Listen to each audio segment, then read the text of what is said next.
Hello, and welcome back to another episode of Critical Reaction with your host, Bryan.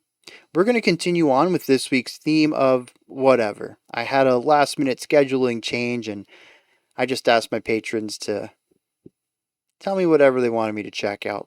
No theme, no overarching concept, just some straight up requests. We're going to be checking out some of the Controtionist today, though, which is pretty cool. We haven't had them on the channel since I had the old thumbnail format, so it's been a while. I'm excited about this. We've looked at songs from Language before. I'm eager to dive back in. Let's see what they have. Let's see what they're bringing for us today with the track Ebb and Flow.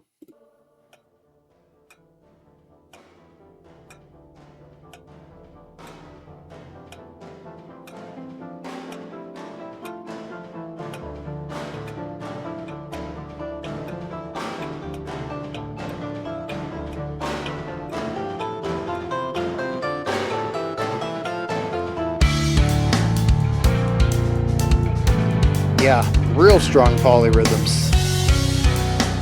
Interesting harmonic writing.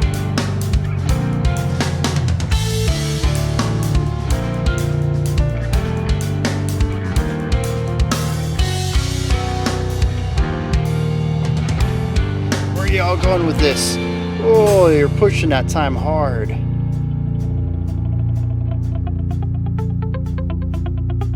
Fun little percussive plucked string guitar. Very expansive and wide.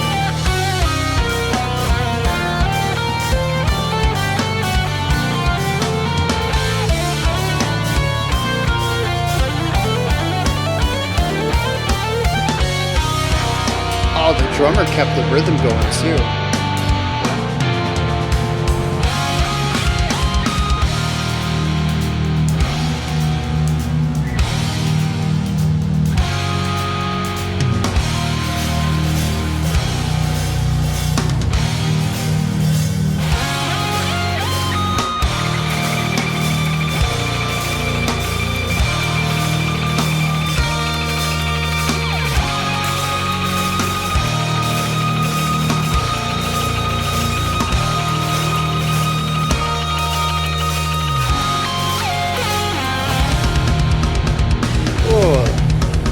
That was a tough polyrhythm. The integration is taking hold. We have risen from our roots. We have taken vision through.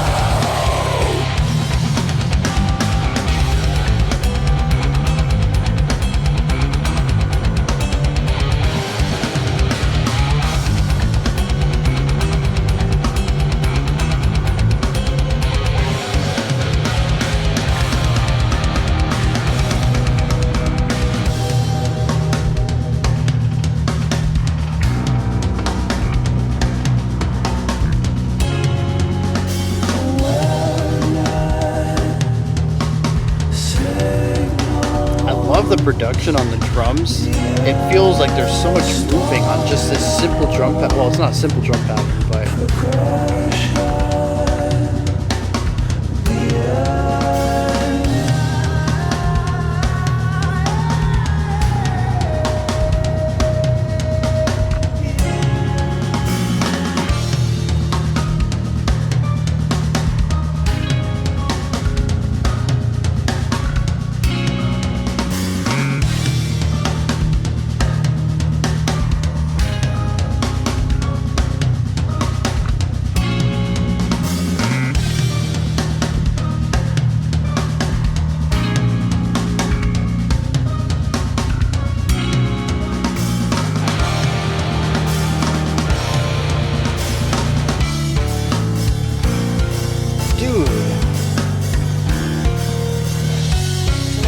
dude.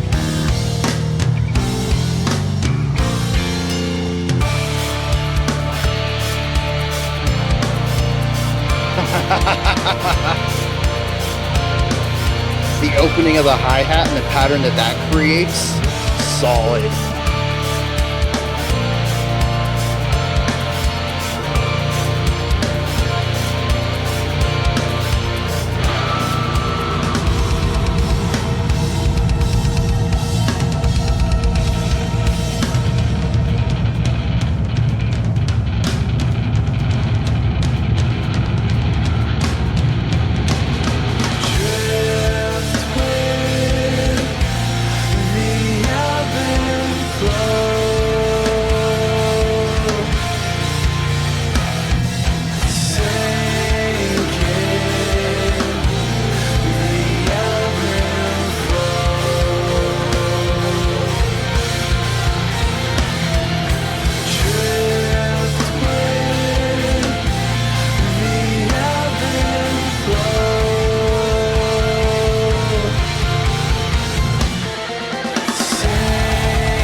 hilarious, them calling this ebb and flow and being so metrically complex.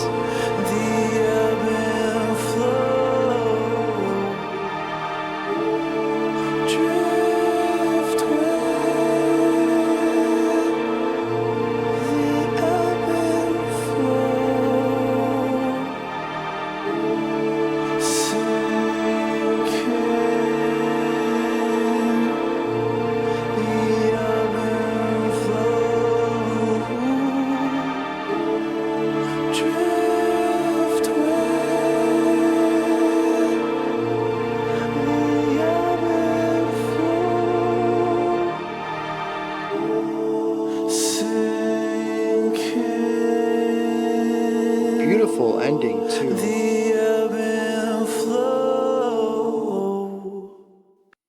Yeah, just a gorgeous ending. All right, so I mean, the main thing we got to talk about here is their rhythmic ideas.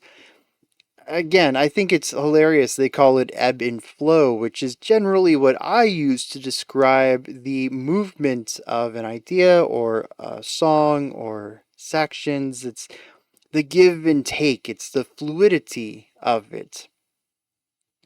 This song, to me, doesn't really have a lot of fluidity, and even the ebb and flow, I don't think it has a lot of that, at least not in the minutia. There is a generally high energy for a majority of this track, and we have a couple of dips that kind of create this ebb and flow. Of course, we end it with a minute of a cappella stuff. Now, there's nothing else other than the vocals there. Um, and so there is this movement between two ideas, but I'd say that generally the song is pretty much running out of 10 most of the time. So, I don't know, it's just kind of funny hearing this song be called Ebb and Flow and not really having much of an ebb and flow. But what it does have is funky polyrhythms. Man, funky polyrhythms. It's a good pun in there, but I don't know. Fun key. I don't know. Might be something I keep in my back pocket when there's cool key signature changes. I don't know. This is wild though. It really is. Uh I tried my best to suss out so many of the sections, but honestly, in so many parts, all I could do was really groove with what they were giving me and feeling how far it pushed against the core rhythmic pulse of the rest of the music. I mean, there was that one part, I guess it was about 3 minutes in, and it really did not feel like the song wanted to work at all. And we had this, I don't know, it must have been like a 1.5 to 1 ratio, but the one of the groups, because there's two groups, one that was giving a pulse at whatever the base rate would be, whatever that happens to be. Maybe it's every other quarter note or something. The other one is doing a 1.5 times rate, so they're kind of lining up sometimes because you have 1, 2, 3 and you have 1.5, 3, so they will line up eventually in places, but they don't always line up, and it creates this clashing going on. But one of these groups was always interested in coming in like a quarter of a beat before the beat. And so not only do you have this one layer of tension rhythmically, but you have a second layer too, where maybe they are synchronizing on every beat and other beat, 1 and 3 and 1 and 3. They would line up there normally. It would give something consistent. But then there's also this other element of being just slightly ahead of the curve and just creating this strong bit of tension where it feels like it's rushing and dragging simultaneously, and these two groups aren't really lining up anywhere at all, and they really should be. You feel like they're so close to being in sync somewhere in this rhythmic pattern, and they just aren't, and it continues to feel like they're just drifting further apart, but the song only is, as stretchy as it is. So it feels like there's this force trying to make them line up and they just won't. And it is just like, it is tense. I think that's more tense than some of the dissonance that y'all have made me listen to over the years. It is, I don't know. That was just intense. And the fact that the song doesn't fall apart through that section is wild. I don't know how they play that live. I really don't. Because, part of it is just having to like block out what the other person is doing, right? I've played polyrhythmic stuff. I've played counterpoint. I've played Hawkits. A lot of what I need to do personally. I don't know how universal this is, so maybe I should retract my earlier statement. But I kind of have to block out what the other person's doing because I naturally want to line up with them and I have to be in my own groove, my own lane. So just try to block them out as best they can and focus on the timing and the muscle memory and all the practice and rehearsal I put into performing the part and really relying on that to take over. Because if I think about what they're playing, if I hear what they're playing, I'm just going to want to line up with them. And this is so close to lining up. And not to mention the drummer is playing both of these sides. How? The polyrhythmic drumming is always just going to really blow me away, at least on this level. Like, I can do basic polyrhythmic drumming. 3 against 2 hemiolas, yeah, I can do that all day. But this kind of wild stuff is so far outside of me. And to think that there's probably also a third layer, because I don't remember what the bass kick was doing here. I remember the hi-hat and the snare work and how hard they were pushing against each other. And yeah, it's just, I don't know, man. It is crazy how much of this song is in 4/4, but like it never feels like it. And even right from the start, we were talking about, well, it's just me in front of the camera. I don't know why I said we were talking. But we only had like 2 sounds coming in at the beginning. I think one was like a hi-hat clapping, not clapping, but closing sound. And the other was maybe the guitar. And I was like, already, polyrhythms. Already. We're fading into the first verse. We haven't even pulled the full band in yet. And I was like, yeah, polyrhythms. This is going to go hard. They're kicking it off with this. And they didn't disappoint. They continued to impress me with their rhythmic writing. Absolutely bonkers stuff. Now, the opening musically starts off very vast and expansive. The chords that the guitars kick off it with, I was just like, wow, okay, this is big. This is trying to cover something that feels not necessarily epic, but large in scope. I feel like epic tends to be a bit more adventure, or maybe even that's the wrong word, but vast to me, or large scale, I think of space, right? Nothing really happening, just the awe and beauty of the sheer scale of things. That's what the beginning of this song feels like to me. It's not epic, it's just vast, it's big. And this was very uplifting, very beautiful, very bright. A lot of treble EQ going on the guitars too. A little bit of bass, sure, still got to have some punch, but not the modern bass heavy guitar stuff we see in a lot of modern metal. And so I found it really interesting then when the vocals came in and we had this really low harsh, this growl just sort of running contrast against the guitars. I thought that was a really nice way to introduce it. I would have loved some clean vocals there soaring with the guitars. That would have really clicked with me. But I do like the contrast there too, and I think that ends up working rather well.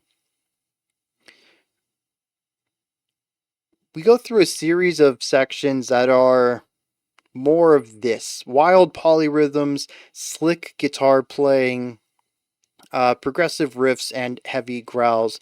Good bass work, solid drum work. I don't know, it feels like an understatement to say that. But we go through a couple sections like this, and then we get into that super funky rhythm that I just described earlier, the one that's just slightly out of sync. From here, we start to introduce clean vocals. I love the clean vocals, and for whatever reason, I only remember clean vocals with Contortionist. I was really thrown off guard with the harshes. But I love how they come in, how they complement the song harmonically and melodically, and how they kind of take us to the end of the track. Eventually, we start layering the harshes underneath it, and I really like this. The harshes are pushed down into the mix, and this is one of the few times that I think it works because it turns it into a texture that's a part of the foundation that does just happen to rhythmically line up with the lead vocals in the center of the mix. But it also works because I don't need to hear the words out of the harshes. They can be that texture. They can get stuffed into the mix and kind of get drowned out by it and be a part of a larger idea, because the clean vocals in the middle are giving me the enunciation and the clarity of words and all of that. So it's a great way to kind of give the song this extra texture, this extra feeling, to present this darkness into the mix while, still being able to understand the vocals. I don't know why this has never clicked with me before. Like, this isn't the first time we've ever heard a band do this, but I don't think I've ever brought this up before either. I like the idea of layering textures like this. I've always been a big fan of that. But I've also talked about how stuffing harshes into the mix is not usually a great thing for me in particular because I have a hard time hearing them. But here, having a hard time hearing it is actually the point. You really only want to use a part of it. You don't want to use the words themselves. You don't really want to use parts of the timbre itself or the range. You're really going for that crackly, like the growl, the compression texture to kind of sit underneath the clean vocals and provide it that extra color. It works very well. And because we know it's a growl, because we know it's vocals, our ears naturally line them up together. There's probably also some wizardry that goes on with the production side of things to make sure we sort of hear them with the clean vocals, but I think just also knowing that they're vocals, we're naturally going to pull that together in our brains. And it ends up just sounding phenomenal. And of course, we have a whole shift to like 6/8 here. You could probably write it as 3/4, but I really felt it in like a 1 2 3 4 5 6 1 2, sort of this like two pulse bump bum bum bum bum bum bum bum bum bum bum, and that usually gets written as 6/8 so that you can have these two groups of three. And I thought this was really nice because it does present a lot of flow. Kind of goes with the title there, and it does transition us into the outro, which I just got done talking about how much I love the vocals on this. I love the acapella bit too.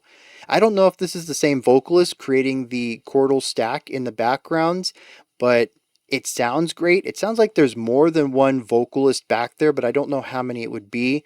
You could easily create the stack with two and still have that sort of timbre distinction between the sounds. But it sounds fantastic. I love the chords that we go through here.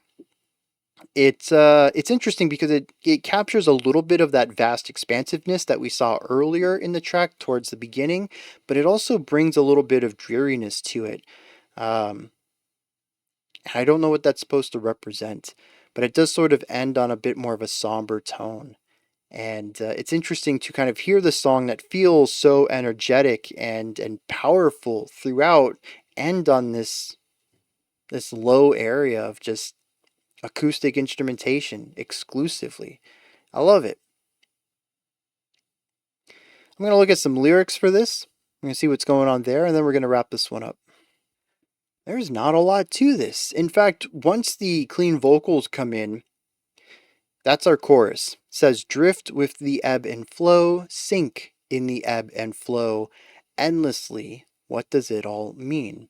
Now, there's quite a bit of repetition to this, but those are all the unique lines. We have some instrumental stuff. We bring this back with the clean vocals with the harshes underneath, the exact same thing, and the outro, the acapella outro, is the exact same thing. Drift with the ebb and flow, sink in the ebb and flow. So that leaves us with a 3-line verse and a 2-line bridge. The integration has taken hold. We have risen from our roots. We have seen our vision through. If I remember correctly, and like I said, it's been years, this is a concept album. I feel like I'm missing something here. Some larger thing to figure out who the we are and what their goals and roots and visions are. But whatever it is, they feel like things are ready to go. The integration took hold. So, what they wanted to do, how they wanted to fit something into another, is finally beginning to work. And it says we have risen from our roots, so we're ready to move from where we call home and see the vision through. So they have a goal that requires them to leave a place of comfort. And the first step to that, the integration, is ready. It's time to go. The bridge says awareness signals the end. Start of progression, the end. Yeah, yeah, yeah, yeah. I don't know what this means at all. I mean, awareness signals the end makes sense. Start of progression, the end.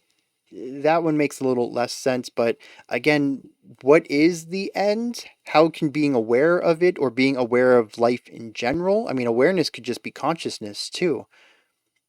Why would that signal the end? I don't know. Like I said, I think it's part of a bigger picture though, and I don't have it. But the rest of the song is just drifting and sinking with and in the ebb and flow. I don't know, man.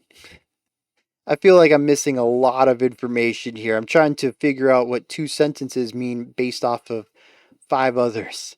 It's not a lot of words to go on, but I really love the music to it. Makes me think I should dig into this entire album because I remember enjoying Language 1. I think we checked out Language 2, but I might be wrong on that. And Ebb and Flow is good as well. So that's 2 out of 9. Not a very high percentage, but when we're talking about albums, if 2 tracks work, you're probably set for the album too. But like I said, these are just my thoughts about the Contortionist's Ebb and Flow. What are yours? Did you enjoy this? Is there anything that stood out to you? Anything that you would like to add on to what I said or correct me on? Maybe you have your own interpretation of things. Please put all of that and any other thoughts you have down into the comments section. Above that, in the description box, you'll find a link to Linktree. Takes you here. You can find links to my music, ways to support the channel, a link to the Discord server, and so much more. Above that, if you could, like, subscribe, and ring the bell. I greatly appreciate all 3 of those. That wraps it up for today. I'll be back tomorrow, though, 5 p.m. Eastern Standard Time, 9 p.m. UTC. Until next time, remember to be critical, not cynical, of the music you listen to, and have a fantastic morning, afternoon, or evening, whenever you choose to watch my videos.